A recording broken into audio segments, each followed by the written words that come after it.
Hello, and welcome to HHH, the podcast where we talk about the horrible humans in history. I am your host, Angela Pearson, and I am so excited to talk about the person that we are going to talk about today. But first, I want to let you know, I do have a special guest in the recording studio with me today. His name is Max, my dog. So if you hear him in the background, give me a shout out. But anyways, today we're going to talk about an individual it's a little different from everybody else we've been talking about thus far. So we've had some serial killers, we've had a horrible dictator, and now we're going to talk about someone who didn't actually kill anybody. But don't worry, he gets murdered. And so the murder's still here, guys. Don't worry about it. We're still going to talk about it. But this man has his own theme song, number one, and my goal is to have it stuck in your head by the end of this podcast. But number two, he stars as a villain in a movie. You've probably guessed it, or if you listened to my last episode, you already know who it is. We are going to talk about Grigory Rasputin. That's right, Anastasia's nemesis, Rasputin. Now, the reason why I'm actually excited to talk about Rasputin is because I studied him a lot in my graduate program. I wrote a research paper on him. And his life is fascinating. So he was one of the primary causes of the downfall of a dynasty. And he genuinely was a really, really gross human being. So there's a lot of myths and legends that surround Rasputin. So we're going to try and dive into the truth and what actually happened with him and discuss why he is a horrible human.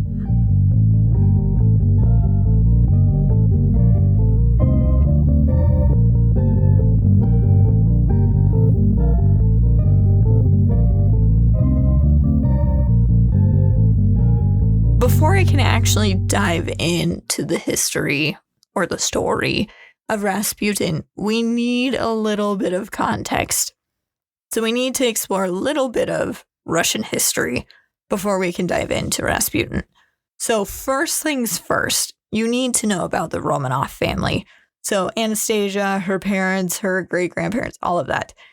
The Romanov family actually took power in Russia in 1613. That's right, 1613. So they ruled over Russia for 304 years. That's a long time. It was one of the longest standing dynasties in Europe. So they had been ruling over Russia for a really long time when Anastasia's father took power, Nicholas II. He is known as Tsar Nicholas.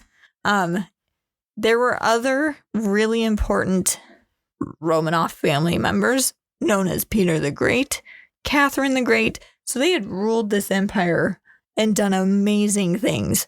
But when Nicholas came to power, he did not want to become the emperor. He didn't want anything to do with it.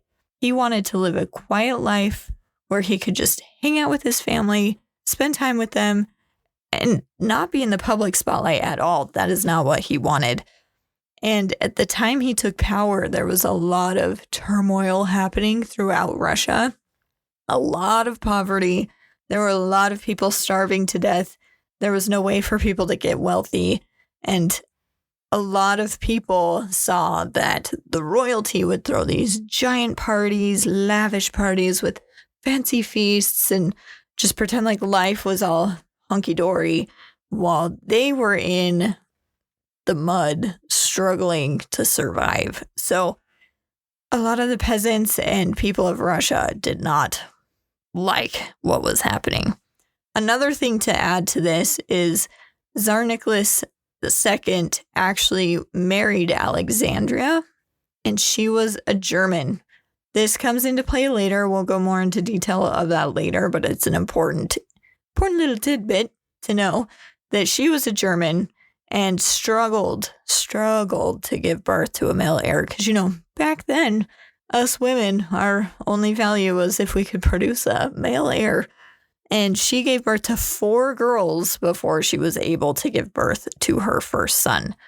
Her first son, Alexei Romanov, was actually born in 1904, and he was born with hemophilia.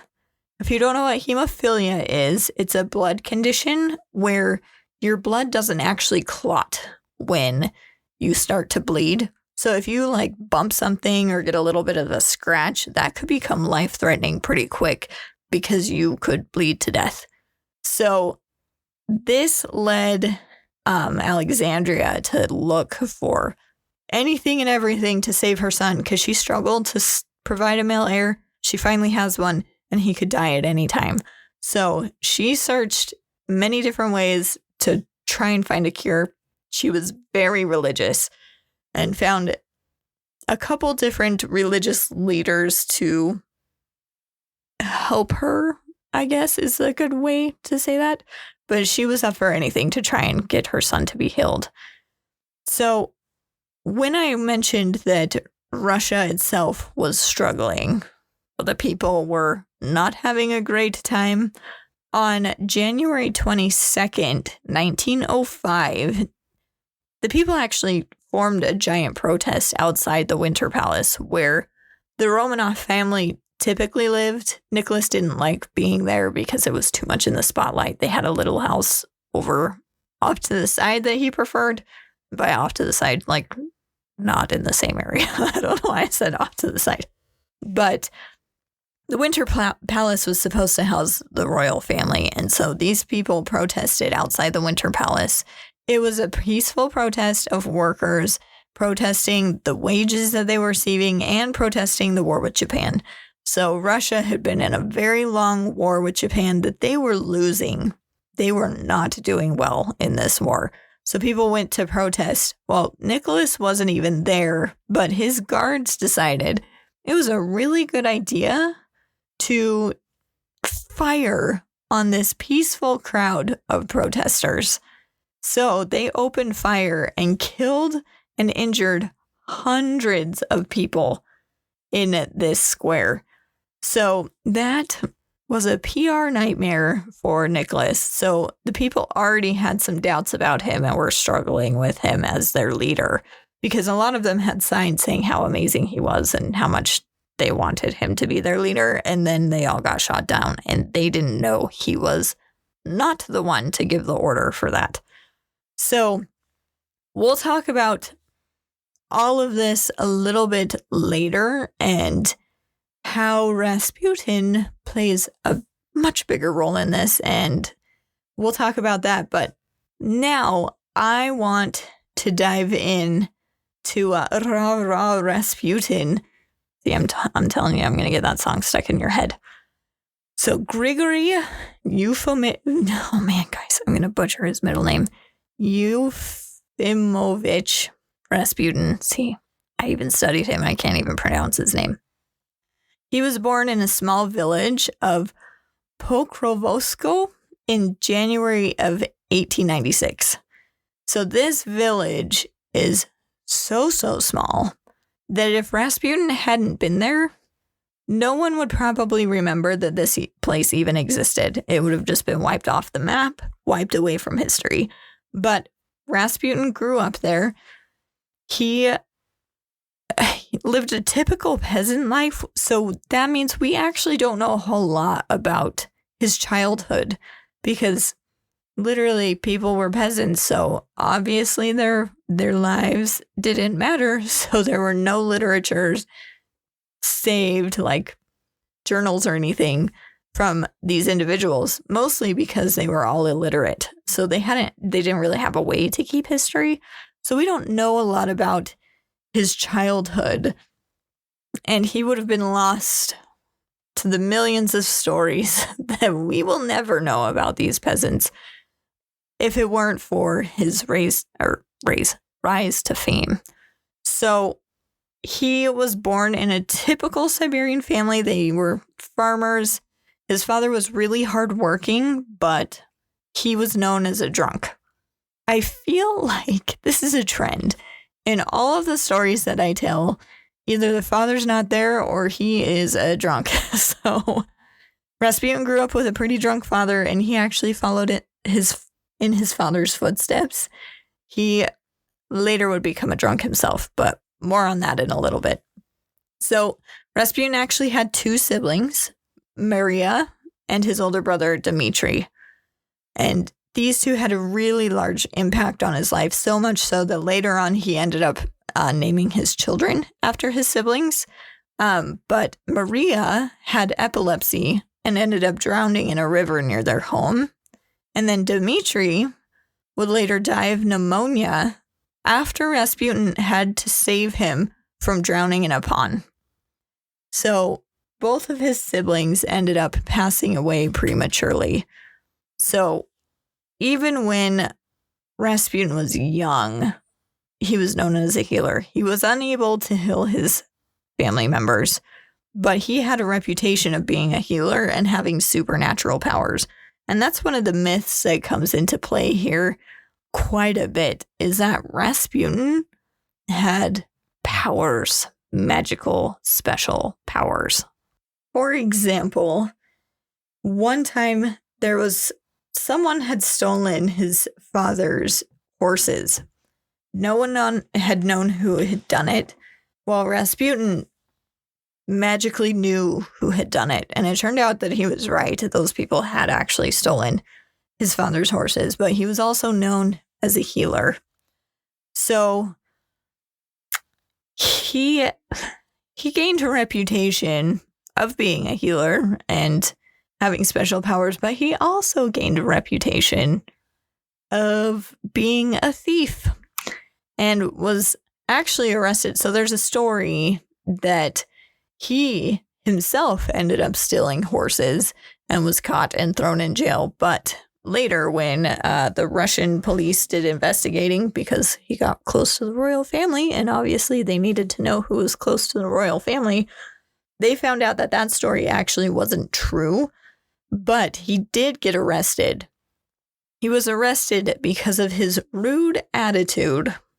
Can you imagine if people could get arrested for having rude attitudes? Everybody would be in jail. It would be pretty hilarious. Anyways, so he did have a pretty bad reputation. And like I said, he followed in his father's footsteps. Hold on. Father's footsteps. Sorry, guys. It's been a long day at work. So he became a drunk even after he converted to Christianity.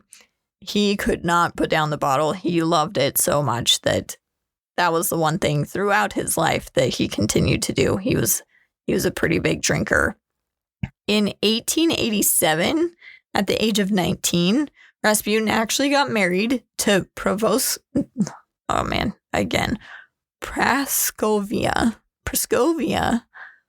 Fedorov. Guys, these Russian names are going to kill me. Fyodorovna. I feel like most of my podcast is just going to be you guys listening to me pronounce names wrong. Dubrovana. And they would have 3 children together. Like I said, he would name 2 of his children after his siblings. And this conversion he had to Christianity would actually set him on his collision course with the royal family, because in 1892, he left his family, his young family. His wife was actually pregnant. His wife was pregnant when he left to go on his spiritual mission. He began a pilgrimage, just wandering around the country, mostly looking for divine inspiration and guidance. And he wandered on foot. He wandered the whole country on foot. And a lot of people think that this was probably a midlife crisis for Rasputin. He had the family, he had the wife, and he realized that he was going to be a poor peasant the rest of his life. And he did not want that. So a lot of people think that this was the moment he had a midlife crisis. So he wandered off, left his family, and he would visit St. Nicholas Monastery. And he eventually decided he wanted to become a straniki. Straniki, I believe is how you say it. It's a holy wanderer. So in Russia at this time, that was really common. There were a lot of stranikis. It's a funny word. Just wandering the countryside, holy men that just wandered looking for spiritual enlightenment. And Rasputin himself said, "When I started doing pilgrimages, I began to experience pleasure from being in a different world."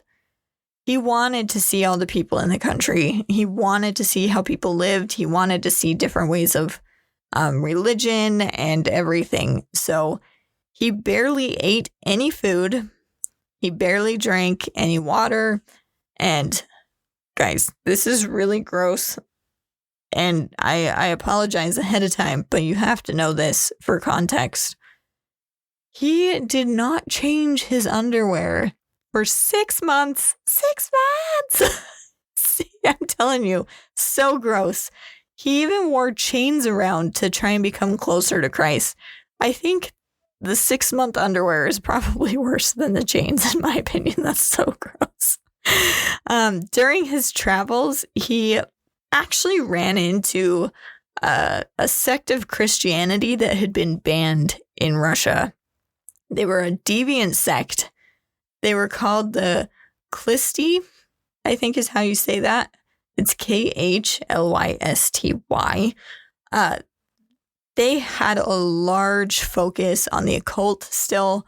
They did a lot of weird rituals, and many of them would end up in orgies. So it was very, very not normal Christian.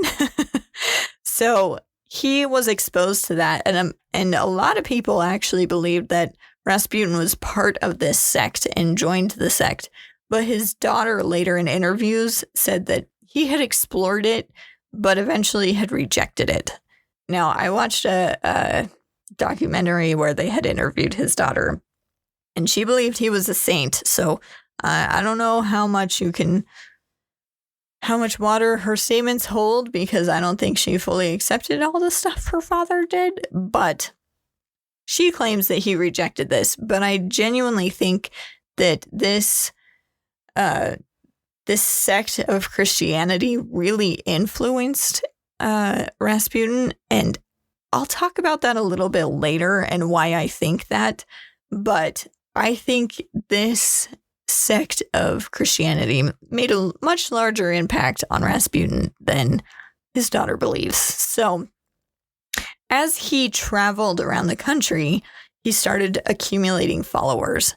He was a very charismatic person. He could relate to all the poor people because that is how he grew up. He grew up the way they were living. So he could really relate with them and connect with them.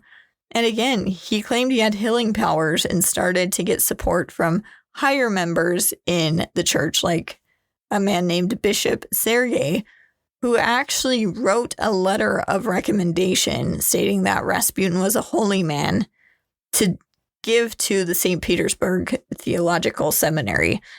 So he was starting to gain a lot of support and a lot of believers that he was a holy man called by Christ to heal people.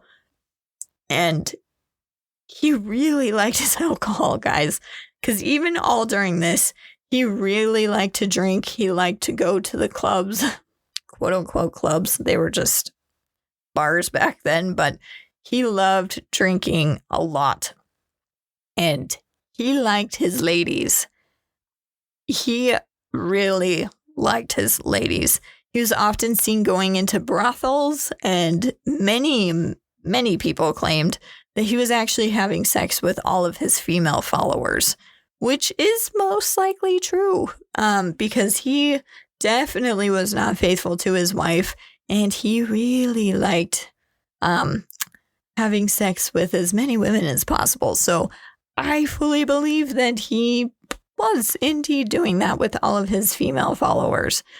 But in 1905, Rasputin would finally arrive in St. Petersburg. Now, this is where his life really starts falling apart. His daughter Maria even said, like, his arrival in St. Petersburg marked the starting point of so many disturbances in his life, because this is where he's getting close to meeting the royal family and gaining power and prestige. So his life is about to take a pretty drastic turn from the holy wandering man that he used to be.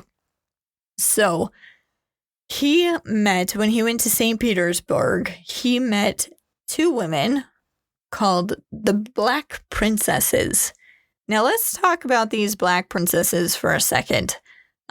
They had a lot of influence over the royal family. So these two women, one was named Princess Militia and Princess Anastasia of Montenegro. So it's not their daughter Anastasia. It's a different Anastasia.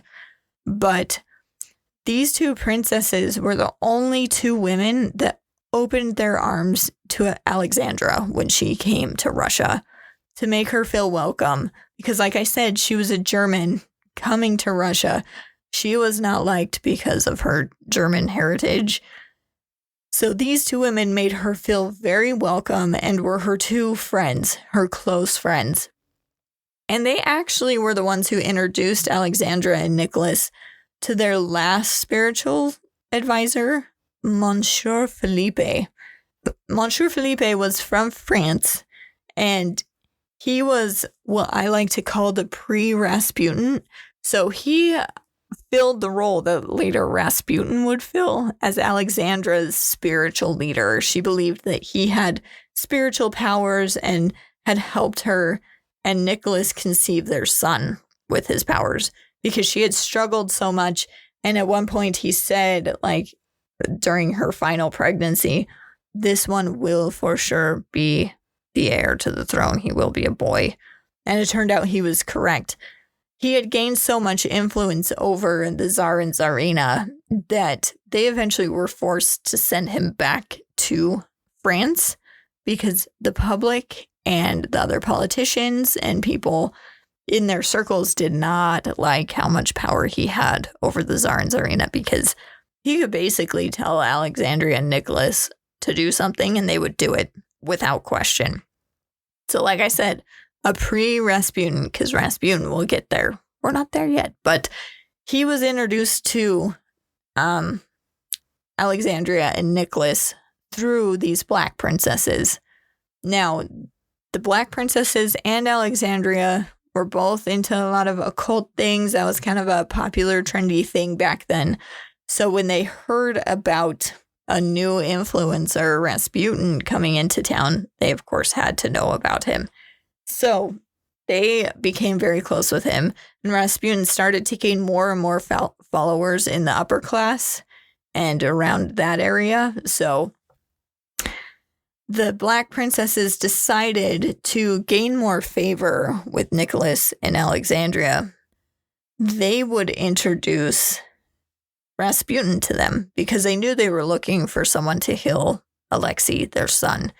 But this didn't help them gain any favor, but it was a significant enough event that Nicholas actually wrote about it in his journal. Are you guys ready for this? This is such a telling meeting. Here we go.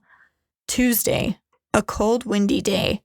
The winter has frozen in patches from the shore to the end of our canal. Was occupied all morning.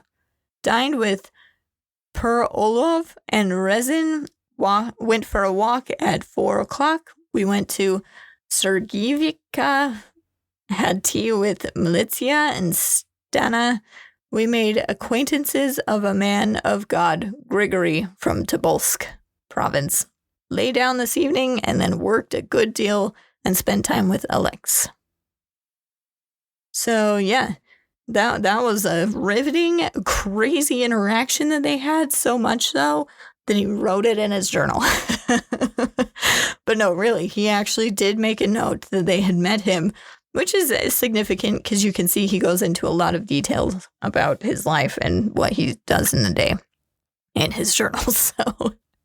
So the Black Princesses didn't get any favor from introducing Rasputin to the family, but they had no idea that they had literally just changed the course of Russian history by introducing Rasputin to the royal family. So since Rasputin had a healing reputation, in 1905, Alexandria asked him to help Alexei, her son, because, okay, here's the story. He was getting off of a boat and actually fell and got seriously injured and had internal bleeding. So after weeks and weeks of healing, he finally started feeling a little bit better again and then fell. And the bleeding started all over again because, again, he's got hemophilia. They can't really stop him from bleeding. Then, while this was all going on, they discovered a tumor in his groin that needed to be removed, but they couldn't remove it because he was bleeding so much. And he was in so much pain. He literally turned to his mother and said, "When I am dead, it will not hurt anymore, will it?" How heartbreaking. This poor child, he is suffering, and there was literally nothing they could do. They didn't have anything that could help him. So Alexandria was desperate, and she knew that Rasputin had a reputation of being able to heal. So she actually sent him a telegram asking him to pray for Alexei that he would get better. Well, Rasputin responded and said that he had prayed for Alexei and to keep the doctors away from Alexei and give him a minute to just kind of breathe. And miraculously, Alexei got better. Alexei finally started feeling better, and that was the moment that hooked Alexandria. She knew Rasputin was the man she needed next to her to keep her son alive. And there's something important to know about this, because this sounds pretty miraculous, and maybe it was, but the suggestion to keep the doctors away from Alexei was an important one. And I don't think Rasputin knew about this, but Alexei was being given aspirin to help his healing process. Well, if you know anything about aspirin, it actually makes you bleed more if you're bleeding because it dilutes your blood so it can flow faster, so it can get to the place where you're feeling pain. So by asking the doctors to stay away, they might have inadvertently created the ability for Alexei to heal because he was no longer taking aspirin, making his blood thinner. So that could have helped stop the bleeding. So it could be miraculous. It could be that Rasputin was really smart, or just could have been a good coinkydink. So we might not ever know. So after a while, he started to gain more and more favor from the royal family because Alexei would continue to get healed whenever Alexandria would talk to Rasputin. He even gained more and more followers, especially women. Now, this is where I think the Christie sect's teaching really rubbed off to Rasputin. This is why I think he actually could have potentially been a part of this sect, because he would teach that in order to repent and become closer to God, you first had to sin. And especially sexual sin was the best one to do, because when you repented of that, you would become even closer to God. So he really encouraged that. And he was known to inappropriately touch women during his sermons. He slept with married women because, it was a better way to repent if you were married. You had even more to repent of, so you'll become even closer to God. He was even accused of raping a nun and having orgies with his followers. So this is why I say I think that sect rubbed off a little more than his daughter is giving him credit for. So he would even get drunk a lot. And it was reported that he was so drunk one night at a bar that he actually stood up on the table, exposed himself, and said, "This is the altar that the Czarina worships at." Now, there's no proof that this actually happened because he was sleeping with so many women. Lots of rumors started going around about his relationship with the Tsarina. This specific quote comes from a police report because obviously, if someone's getting close to the royal family, they want to know, they meaning all the other politicians surrounding the Romanov family and some of their family members want to know who this person is getting close to the Tsar. And they followed him to bars. There's plenty of records of him getting drunk, of going to brothels and staying the whole night and that kind of thing. But this is a report that they submitted, and they don't know if it's fully factual because they were even paid, like, bring dirt back about Rasputin and we'll give you money. So we don't know if this is fully accurate, but supposedly this happened. It's in a police report. So I want to pause for a second because I'm saying that he's hooking up with all these women and sleeping around, and I want to talk woman to woman for a second. And then you can continue listening. You can fast forward if you want, but I just have a genuine question for all these ladies. So let me describe Rasputin for you, and you'll let me know. Leave a comment or something about what you think of Rasputin. So remember, women are throwing themselves at this man. Like, would you have done the same thing? This is a guy that didn't change his underwear for 6 months, okay? So he is 6'3". He's skinny. He's got long, black, greasy hair with a raggedy beard. He often did not bathe and smelled really bad because he did not believe in personal hygiene at all. And he had sunken, scary, grayish-green eyes.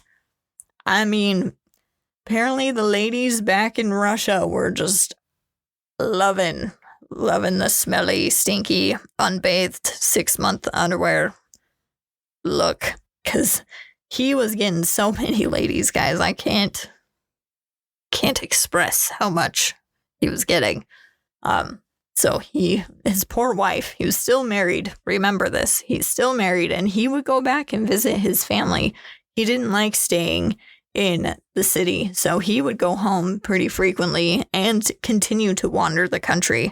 So most of his interactions with the royal family were through telegraph or letters and that kind of thing. So keep that in mind. But anyways, I just wanted to ask, what do you ladies and guys think about Rasputin? Hot or not? I say not. It's gross.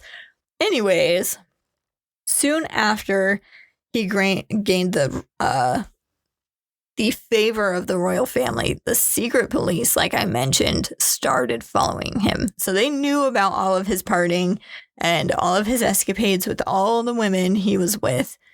And this was bad because it started rumors within the upper echelons of society that Alexandria and Rasputin were having a very inappropriate relationship. Everyone started believing that they were sleeping around together. And I don't know if they did. I don't know if they didn't have that kind of relationship. I honestly don't know what to believe.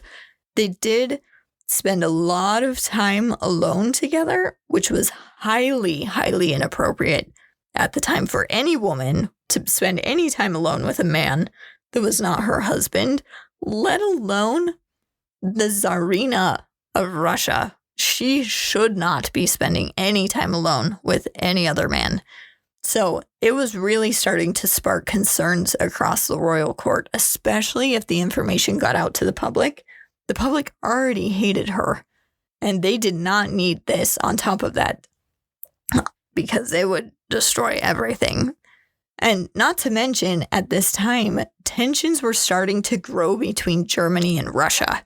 So the beginning of World War I was coming closer and closer, and because of the tensions that were happening on the border, again, no one trusted Alexandria. She was German. They thought she was a spy. So no one trusted her, so they could not let this information about Rasputin get out because it would totally destroy the royal family. Well, in 1910, the Moscow Gazette published a lengthy article titled "The Spiritual Touring Actor Grigory Rasputin," and everyone in the country was made aware of the relationship between Rasputin and Alexandria.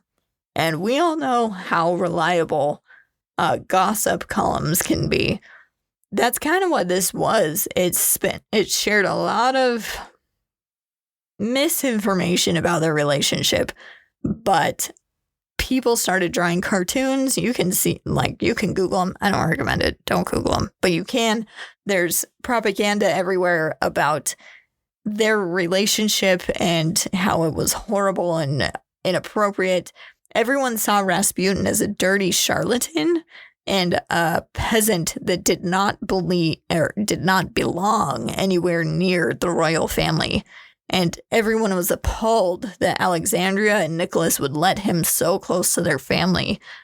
The ambassador of Austria, when he came to visit, even wrote back to Vienna saying, "As before, the frequent presence of a suspected priest from a sect outlawed by the police in the intimate sphere of the Empress has been causing great concern for ladies across the court, and every attempt to alert the sovereign lady to the harmful effects of such interactions has been completely fruitless."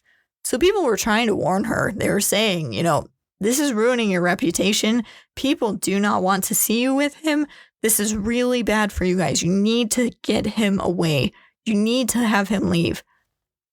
But she would not. She just utterly refused because this man was saving her Alexei. This man was saving her son. She saw him as a holy man. She didn't believe any of the horrible rumors about him, about his horrible behavior outside of the palace, even though it was all true. Rasputin, on the other hand, was enjoying the high life. He had so many followers and he had so much power with the Empress. He could say whatever to her and she would believe it. And I think the beginning of the end for Rasputin and the Romanovs was when Alexandria and Nicholas refused to take this advice to cut all ties with Rasputin. I think if they would have done that, they might have survived a little bit longer. In fact, Nicholas banned the papers from printing anything bad about them and Rasputin. They were not allowed to do it. Nicholas was on his wife's side. He believed that nothing inappropriate was happening between Rasputin and Alexandria. And I will say their love story, Alexandria and Nicholas, is actually super cute. And I would love to tell you about it, but it's not related to this story, so I can't. But it is adorable, so I really think that they had a really, truly strong love between the two of them, and that's why he fully supported his wife. And it's important to note that the Empress did actually send her own spies after Rasputin. She wanted to see what kind of stuff he was getting into and see what kind of person he was. So they would follow him around when he was traveling outside of the city. And like I said, they very rarely saw Rasputin in person. Most of the time he was traveling around. In fact, in the last year of his life, he actually only saw the royal family twice in person. Most of his interactions were actually just through letters and telegrams. So Nicholas and Alexandra were so desperate to have a private life outside of, the royal spectacle that was out in the public, that they actually tried to hide any visits from Rasputin, which obviously made the situation worse. Because what are they trying to hide? If Rasputin's so good, why are you trying to hide him? So soon it was getting so bad, and Rasputin had such a horrible reputation that he actually started getting assassination attempts on his life, like poisoning him. A lot of people believed he was poisoned a lot and just would never die. And he even was stabbed in the stomach and survived. So let me tell you that story really quick. He was in 1914. He went to visit his wife, and a former prostitute who had actually been a previous follower of Rasputin would come and stab him in the stomach while screaming, "I have killed the Antichrist." She was crazy, and the stomach wound, even by today's standards, should have killed him. It's really hard to recover from the kind of wound that he received, but he actually recovered and was fine a little while later. But his daughter said that he was never quite the same after, and it's believed that he had become addicted to opioids while he was healing from this stab wound.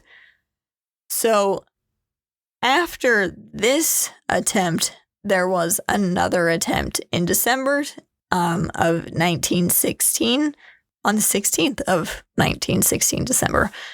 He was actually invited to dinner by Prince Felix Yusupov, Grand Duke Dmitry Pavlovich, and Vladimir Prushkevich. See, I'm killing it. Doing amazing. They invited him to eat cakes and wine laced with cyanide.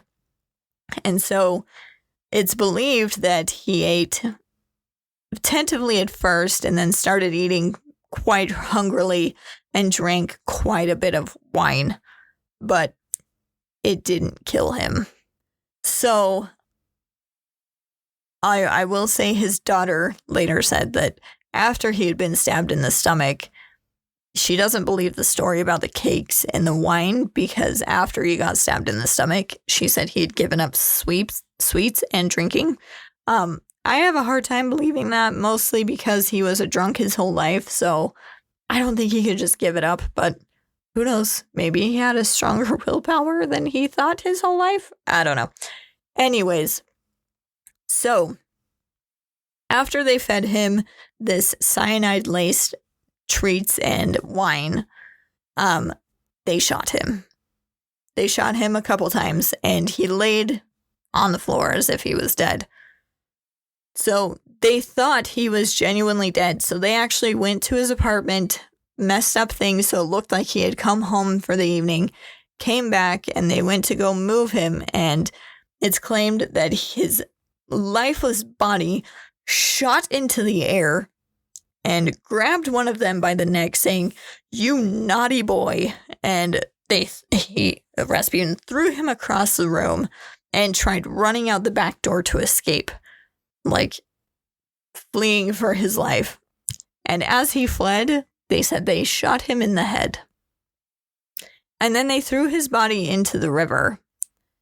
And that's the story of how Rasputin was killed. Or at least, that's the story that the murderers told. Who knows what actually happened? My guess is that is not what actually happened. They probably just shot him and killed him and threw him in the river. But that is how Rasputin died. He was blatantly murdered, and his body was discovered 3 days later, and Alexandria was devastated, totally devastated by the death of Rasputin. Now, we've talked about what a horrible person and individual he was, but I want to talk about some of the prophecies that Rasputin made, because they're kind of eerie. They're kind of scary. So Rasputin predicted that when the war started in 1914, that the army would only be successful when the emperor himself took command of the army, when he actually went to the front and took command of the army. That prediction turned out disastrously for the war effort and disastrously for the Romanov family, because this left Alexandra in charge, who relied on Rasputin. So while the Tsar was off fighting the Germans, they had a German Czarina being led by someone they saw as a charlatan, So this did not do them any favors. It actually made the public even more mad. So that prophecy by Rasputin, garbage. The next prophecy is, I'm quoting him, "Whenever I embrace the Tsar and the Tsarina, the girls and Alexei, saying Alexei because I can't pronounce that word, I shudder with horror as if I embrace the dead. And then I pray for these people. I pray for the imperial family because the shadow of a long eclipse falls on them." Basically predicting the royals' family death. The royal family, so the Romanovs were thrown out by the Bolsheviks, which is Lenin's political party, if you don't know that. Also, Lenin is a horrible human. We'll probably talk about him at some point. Same with, anyways, a lot of other people in Russia. But the royal family was told that they were going to be getting a photo taken. So Nicholas and Alexandria had been fine with giving up the throne because they believed that now they could just live like normal people and they would be left alone. Well, when they were told that they were going to have their photo taken, they were actually brought into a basement and shot. All of them were killed on July 16th/17th of 1918. So, I mean, Rasputin's prediction came true that they did have a shadow on them, but he could have predicted that just because of the turmoil that was happening in Russia all around them. He could have seen how the people truly felt about their leader. So that could have just been something he observed and knew could potentially happen. The next one was, "Darkness will descend on Petersburg when its name is changed," which it got changed to Petrograd. "Then the empire will end." So after the Romanovs were kicked out of leading the country, they did change Petersburg to Petrograd. And that is when the whole empire fell into chaos and into civil war. So, I mean, that one was pretty good. That one's not bad. Now, this is the creepiest prediction that Rasputin made. He said, "If I am killed by simple robbers of Russian peasants, the Tsar Nicholas should not fear for his fate, and the descendants of the Romanovs will reign 100 years and more. However, if the murder is committed by nobles, relatives of the Tsar, then the future of Russia and the imperial family will be terrible. The nobles will flee the country, and the relatives of the Tsar will not be alive in 2 years. Brothers will rise up against brothers and will kill each other." So, Rasputin died in 1916, killed by Tsar Nicholas's cousin, by the way, and then the Romanov family was killed in 1918, 2 years later. How creepy is that? That's so eerie. Oh, he was pretty accurate on that one. That's the one that really gives me the heebie-jeebies. Now, there's a couple other prophecies that I want to read, which I don't know. You tell me if they've come true or not. Leave a comment if you think any of his other prophecies have come true. First one. "When time draws near to the abyss, man's love for men will turn into a dry plant." I like that one because I love plants and I understand that one. Now, the next one. "Earthquakes will become more frequent, lands and water will open, and their damage will engulf people. The seas, like thieves, will enter cities, into houses, and the lands will be drenched with salt." I don't know about that one, but okay. Next one. "Monsters will be born that will not be humans or animals. Irresponsible human alchemy, in the end, will turn ants into huge monsters that will destroy homes and entire countries." Any of you seen any monster ants lately? I haven't. So that one, not coming true yet, unless some of my listeners have seen giant ants. I don't know. You tell me. 3 huge snakes will crawl along the roads of Europe, leaving behind ash and smoke. The time of peace will come, but the world will be written in blood. And when 2 fires go out, the 3rd fire will burn the ashes. A lot of people think that one he's talking about the world wars. So we've already had 2 world wars. Who knows? Who knows? We'll just have to see on this one. So, although Rasputin doesn't come across as horrible as some of the other people that we've talked about, he had such a large impact on history and lied to the royal family. He made them believe that he was this holy man and led them down a path of destruction that no one could have seen coming because the public turned on them so quickly because of Rasputin.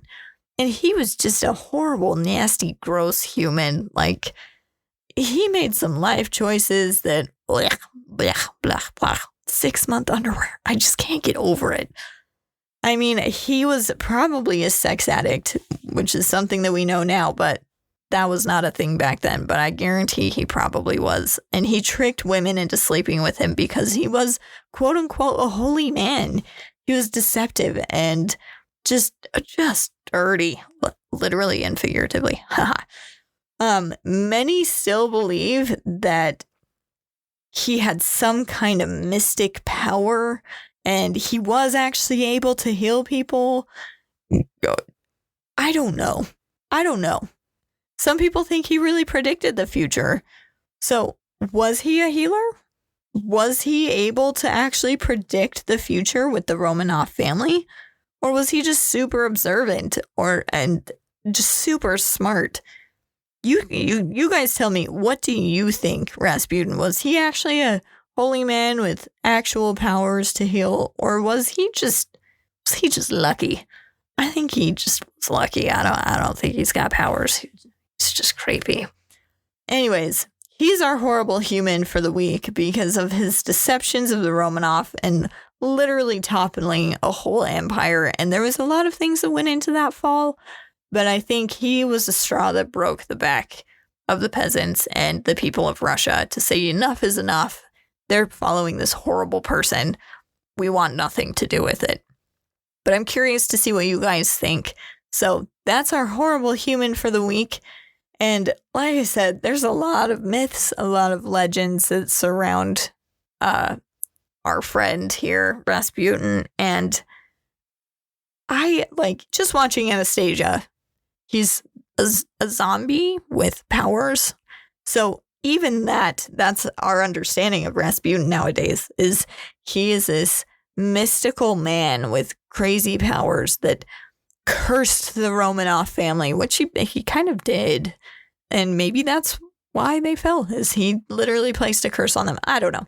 Anyways, so decide for yourself what you think of this creepy, gross man.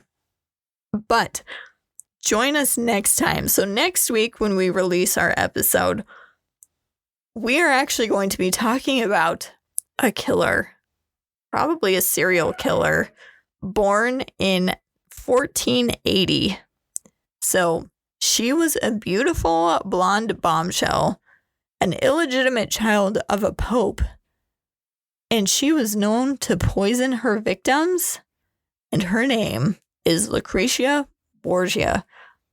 We'll see you next time to talk about how she is our next horrible human in history. Thanks for joining me, guys. We'll talk to you soon. Bye.